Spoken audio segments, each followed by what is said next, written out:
Hi friends, welcome to my channel. இன்றைக்கி நாம் ஒரு எழுத்து ஒரு மொழிக்குரிய ஷார்ட்கட் தான் பார்க்க போகிறோம்.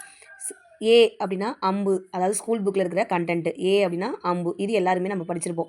ஸோ இப்போ இதில் இந்த ஏ அப்படின்ற ஷார்ட்கட், ஏன்ற வார்த்தைக்கு மொத்தமே நம்ம 10 மீனிங் வந்து இருக்குது. அதாவது இது எல்லாமே கவர்மெண்ட் மெட்டீரியல்ஸில் இருக்குது. இந்த 10 பொருள் படித்தா போதும். அதில் ஃபஸ்ட்டு பாருங்கள், ஏ அப்படின்றது இடைச்சொல். ஸோ இடைச்சொல் டாப்பிக்கே நமக்கு இருக்குது. அந்த இடைச்சொல்லிலே ஏ அப்படின்றது ஒன்று வந்து இடைச்சொல்லாக இருக்குது. ஸோ இது நமக்கு ப்ராப்ளம் இல்லை.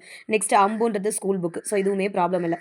இப்போ மீதி இருக்கிற இந்த 8 தான் நம்ம ஞாபகம் வச்சுக்கணும். அது எப்படி ஞாபகம் வச்சுக்கலாம் ஈஸியாக அப்படின்னா, ஸோ இப்போ அம்பை நம்ம என்ன பண்ண போகிறோம் அப்படின்னா, ஒரு ஸ்டோரி மாதிரி அம்பு என்ன பண்ண போகிறோம், ஒரு இருமாப்பு பிடிச்ச ஒருத்தன் வந்து இருக்கான். அவனை பார்த்து தான் நம்ம அந்த அம்பை வந்து செலுத்த போகிறோம். அந்த அம்பு செலுத்தும் போது நம்ம எப்படி செலுத்துவோம், மேல் நோக்கி தான் வந்து செலுத்துவோம். அம்பு விடும்போது எப்படி விடுவோம், மேல் நோக்கி தானே விடுவோம். அப்போது யாரை பார்த்து அம்பு விட போகிறோம், இருமாப்பாக இருக்கிறவனை பார்த்து தான் அம்பு விட போகிறோம். அது எப்படி விடுவோம், மேல் நோக்கி தான் விடுவோன்றதை நம்ம செலுத்துவோம் அப்படின்னு சொல்கிறோம். அப்போ இந்த மூணுமே நமக்கு ப்ராப்ளம் இல்லை. நெக்ஸ்ட்டு ஏ அப்படின்றது வினா எழுத்துக்கள் டாப்பிக்கில் ஏன்றது வரும். அப்போது ஏன்றது இடைச்சொல் டாப்பிக்லேயே வரும், வினா எழுத்து டாப்பிக்லேயே வரும். அப்போ இது ரெண்டுமே நமக்கு பிரச்சனை இல்லை.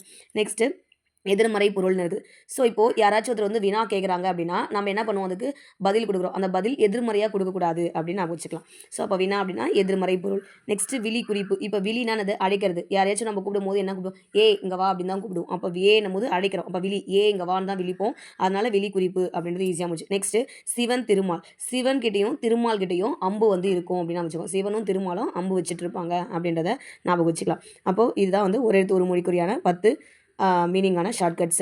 ஸோ இந்த வீடியோ உங்களுக்கு பிடிச்சிருந்தா நம்ம சேனலை சப்ஸ்கிரைப் பண்ணுங்கள், லைக் பண்ணுங்கள், ஷேர் பண்ணுங்கள். Thank you friends.